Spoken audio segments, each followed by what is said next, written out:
Anyone who's dealt with industrial peppers knows one of these can feel hot enough to drop a full-grown elephant. But I deliberately rolled a whole truckload of industrial peppers just to lure the villagers into rushing over and looting them to cook at home. Because 9 years ago, when my dad was driving a semi past Xiaohe village, his tire was blown out by nails and he crashed. My dad died on the spot, and the pigs he was hauling were snatched up by the nearby villagers. It wasn't an accident. The villagers had scattered those nails on purpose to flip passing trucks and steal whatever they were carrying. My mom wanted to sue them, but the villagers were hostile, unreasonable, and refused to cooperate. We couldn't get a shred of evidence, so the case went nowhere. The family was buried in debt, and my mom cried herself blind. Then, 9 years later, I rolled a truck in that exact same place. As the villagers swarmed in to loot it, I pleaded with them before passing out. Please don't touch them, those peppers are dangerous. Look at all those bright red peppers, free is free, come on, grab them. They didn't listen. They took everything. Some of them even said the peppers looked great and they'd stir-fry them that night. What they didn't know was these were industrial peppers. If people eat them, things go very, very wrong. An hour earlier, when I was driving past a highway toll station, an older man in plain clothes walked up and casually asked, "Miss, where are you taking that whole truckload of peppers?" "Jinzhou," I answered casually, looking as harmless as could be. No one would have guessed this wasn't the first time I'd met him. 9 years ago, when I came to Xiaohe village with my mom to collect my dad's body, I'd seen him before. His last name was Zhao.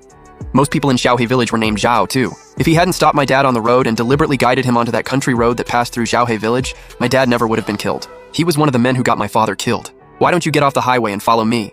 There's a long stretch up ahead under construction. I can take you on the national road and save you some time. I live in Shizipo. It's right on the way. Just give me a ride. Old man Zhao glanced at the truckload of red peppers behind me and smiled even wider. In his mind, locals couldn't live without spicy food, and this was the perfect season to dry peppers. Once my truck passed through Xiaohe village, all they had to do was get ready and make sure it never made it back out. A free truckload of peppers for the whole family. They could eat some and dry the rest to stash in the cellar. Then once things cooled down, they could haul them out and sell them. Easy score, no money spent. They knew this routine by heart. Because he was the village plant, the guy sent out to lure big trucks onto roads that ran past their village. Setting up truck drivers was his specialty. He'd been doing it for 12 years. To him, it was basically a side hustle. Too many truck drivers had already been ruined by him to count. Some died. Some were injured. Plenty more were crushed by debt and bankruptcy. Seeing that I was young and looked easy to bully, he knocked on my door even harder and gestured for me to let him in. But if I go to Shizipo, the map says I'd have to pass through Xiaohe village.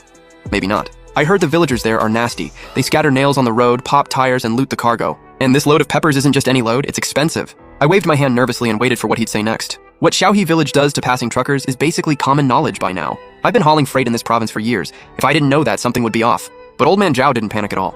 He just flat out lied. That's all slander from people trying to smear our area. The folks in Xiaohe village nearby are simple, honest people. Some of them can't even kill a chicken.